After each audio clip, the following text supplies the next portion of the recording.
Bom dia a todos! Graça e paz do Senhor Jesus seja com todos nós. Uma ótima terça-feira para todos. Hoje é dia 9 de agosto de 2022. Seja muito bem-vindo ao nosso devocional de hoje. E nesta terça-feira, dando sequência à maratona bíblica, vamos falar do Evangelho de João, capítulo 19, e também dos Salmos 23 e 24. É interessante quando lemos os Salmos juntamente com outros livros da Bíblia, com outros escritos da Bíblia, é que acontece algo que somente o Espírito Santo pode gerar, mas que também mostra o quanto a Bíblia ela é uma unidade de pensamento, ainda que escrita por autores espalhados aí em um período de quase 1500 anos, autores, dentre eles, alguns que são reis, filósofos,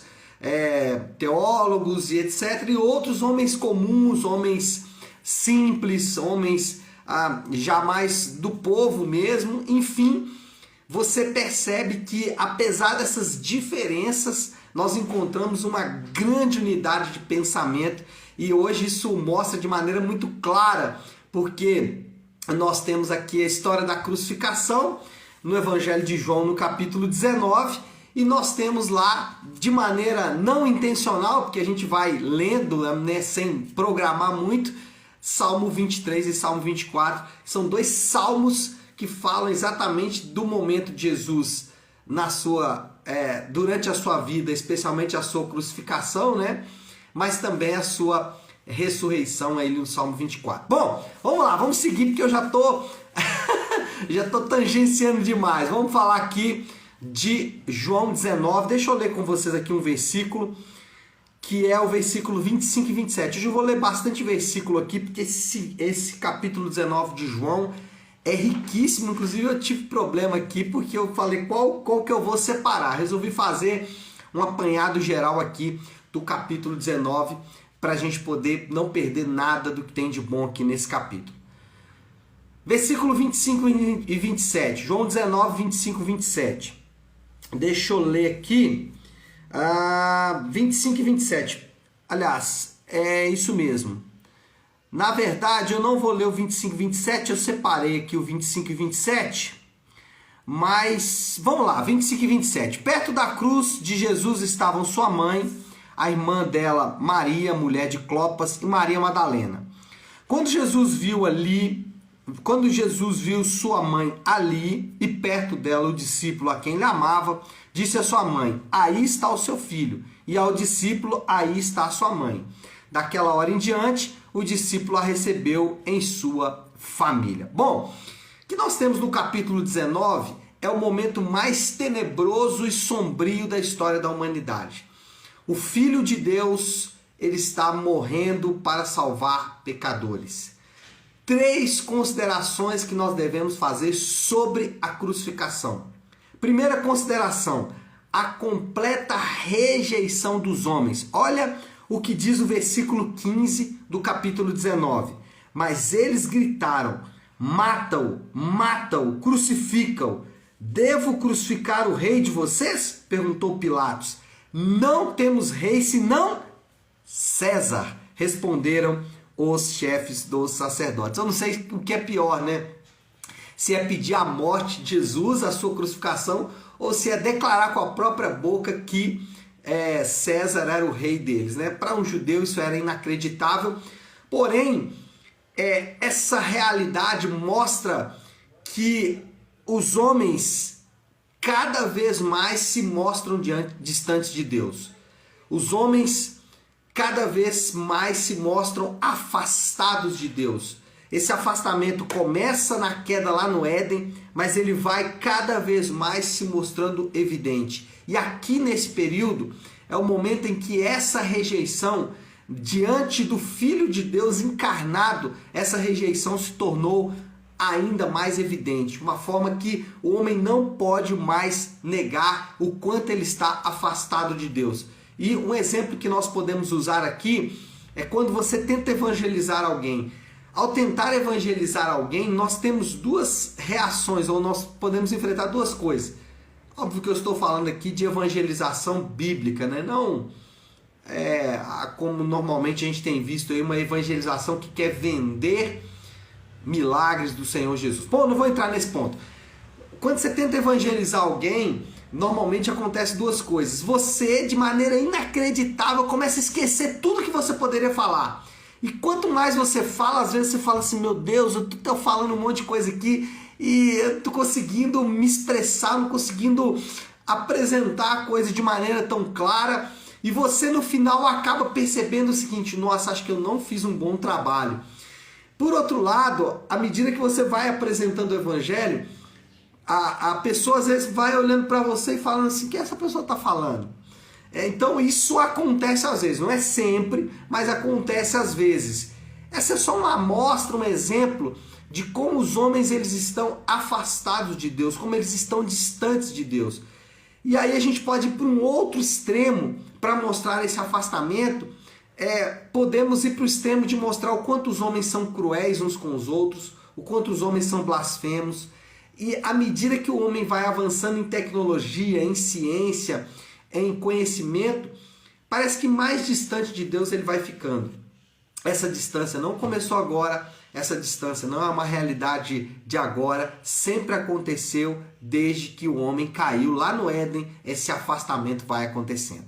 Segundo consideração aqui, o cuidado de Jesus com seus discípulos. Esse texto que nós lemos aí, do versículo 25 e 26, onde Jesus ele mostra Maria para João e mostra João para Maria. O que chama atenção aqui é que mesmo diante da sua crucificação, mesmo lá já pendurado na cruz, mesmo já depois de ter sido açoitado, humilhado, zombado pelos judeus, depois de ter feito ali a chamada Via Dolorosa, né?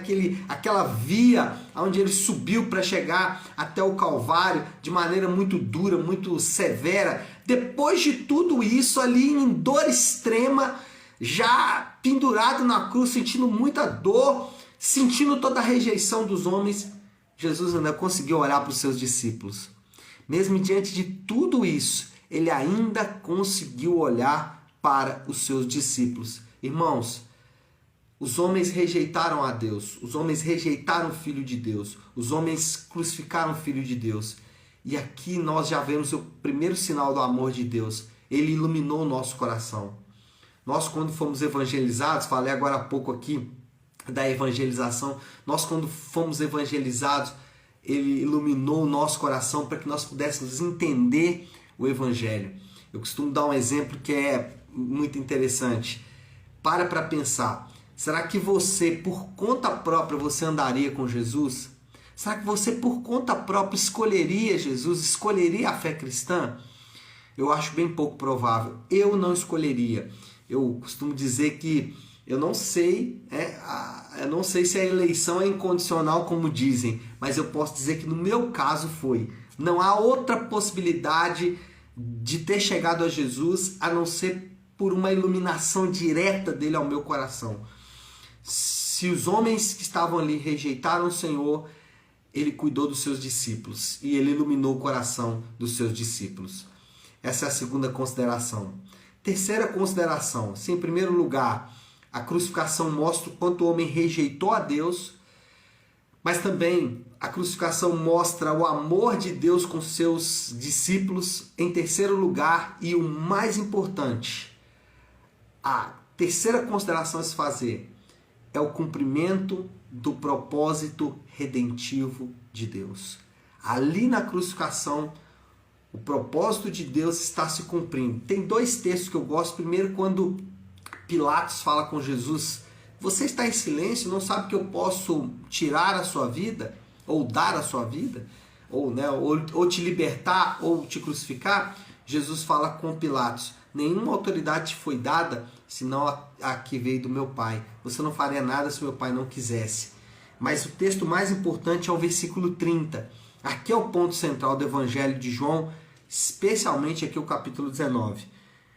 João 19:30. Tendo provado, falando do vinagre, Jesus disse, está consumado. Com isso, curvou a sua cabeça e morreu, entregou o seu espírito. Nesse momento, ele está salvando pecadores, bebendo todo o cálice da ira de Deus, toda a punição pelo pecado dos seus discípulos, dos seus seguidores, daqueles que ele veio salvar, estava sendo colocado sobre ele.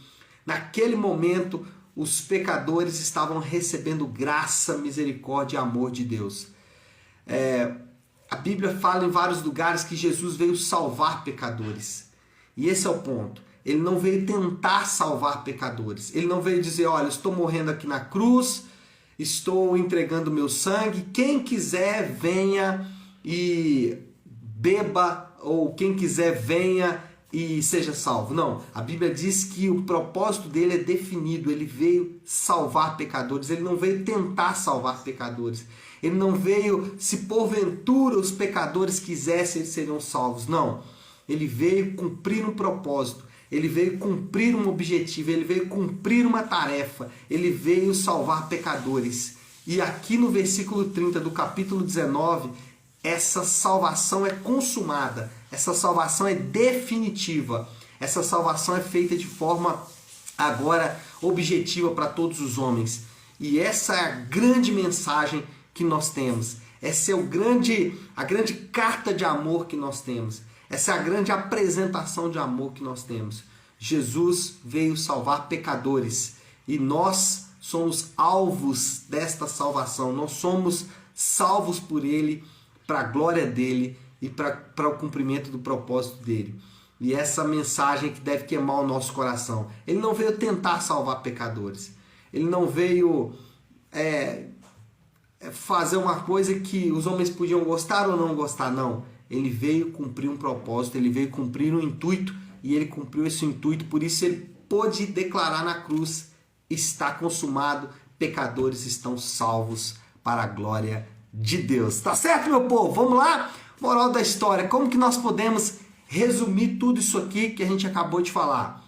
A cruz é onde o pecado se mostra mais odioso e onde o amor se apresenta mais evidente.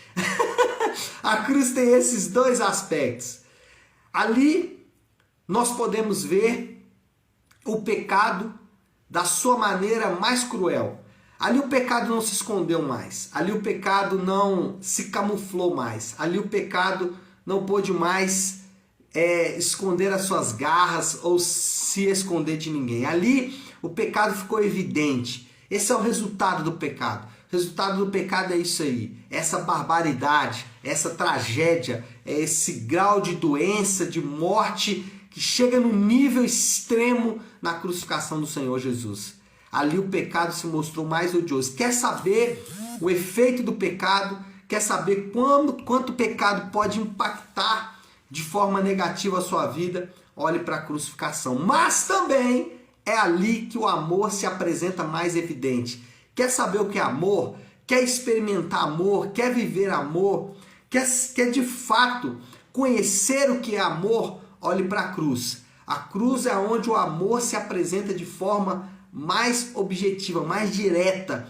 Dá-se em sacrifício por pessoas. É isso que significa o amor bíblico, o amor de Jesus, é o amor que dá em sacrifício pelos outros. Então, a cruz tem esses dois aspectos juntos. A feiura do pecado, a ofensa do pecado, a beleza do amor, da misericórdia, da graça de Deus derramados. Então, esses são os dois grandes sinais da crucificação. E aí, qual é o desafio aí do Léo para esta terça-feira? Qual é a aplicação final que nós podemos fazer de tudo isso aí que nós falamos? A única aplicação possível é dizer que nós somos extremamente, e aí extremamente não é só uma palavra para dar mais força ao termo, não. Extremamente é porque foi ao extremo. Nós somos extremamente, ou seja, não há como mais, assim, já está no nível máximo. Nós somos extremamente amados por Deus. Aqueles que estão em Jesus, aqueles que têm de fato a sua vida salva por Jesus, essas pessoas, elas são extremamente amadas por Ele, e a prova disso é a crucificação. Por que isso é prático? Porque isso muda totalmente a nossa vida. Isso muda totalmente a maneira como nós vamos viver a nossa vida na terra. Aqueles que são amados por Deus, eles têm valor e identidade nesse amor e não valor e identidade naquilo que fazem ou naquilo que as pessoas podem falar sobre elas. Isso muda completamente os nossos relacionamentos e principalmente muda completamente o nosso relacionamento com Deus, porque não ficamos tentando agradar a Deus, não ficamos tentando gerar valor para Deus através de atitudes que são apenas religiosas, como as atitudes que nós fazemos às vezes quando queremos agradar a Deus. Vou entregar meu dízimo, vou fazer uma oração, vou fazer um jejum e coisas mais que a gente busca para tentar agradar a Deus. A cruz mostra que não é possível isso acontecer porque já somos extremamente amados por Deus. Tá certo, meu povo? Vamos orar? Vamos colocar tudo isso aí diante de Deus. Eu queria que você então agora parasse um instante o que está fazendo e vamos juntos buscar a Deus em oração, colocando diante dele tudo o que nós falamos aqui nessa manhã.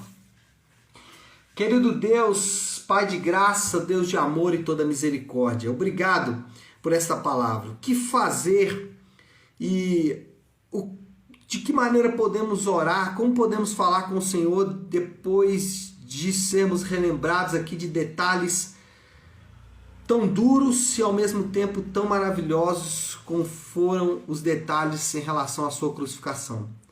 Meu Deus, nós só podemos olhar para isso e deixar com que essa realidade amoleça o nosso coração. Pai, somos extremamente amados. Os homens rejeitaram o Senhor e os rejeitaram porque essa é a natureza deles. Mas nós queremos agradecer ao Senhor porque o Senhor mudou o nosso coração e ao mudar o nosso coração nos transformou em adoradores. É tão lindo ver quanto o Senhor diz que o Senhor busca os adoradores. Obrigado porque o Senhor nos buscou. Obrigado porque o Senhor não nos deixou como aqueles homens perdidos, obscurecidos pelo pecado, empedernidos pelo pecado, mas o Senhor nos chamou, o Senhor cuidou de nós e o Senhor disse naquele dia, está consumado. Obrigado, Pai, que essa verdade possa aquecer o nosso coração, encher o nosso coração e fazer com que transforme totalmente a nossa vida. Nós oramos e oramos assim em nome de Jesus. Amém, amém e amém. Amém, meu povo? Bom, então é isso. Nós vamos ficando por aqui. Que Deus te abençoe. Uma excelente terça-feira para todos. Fiquem com Deus.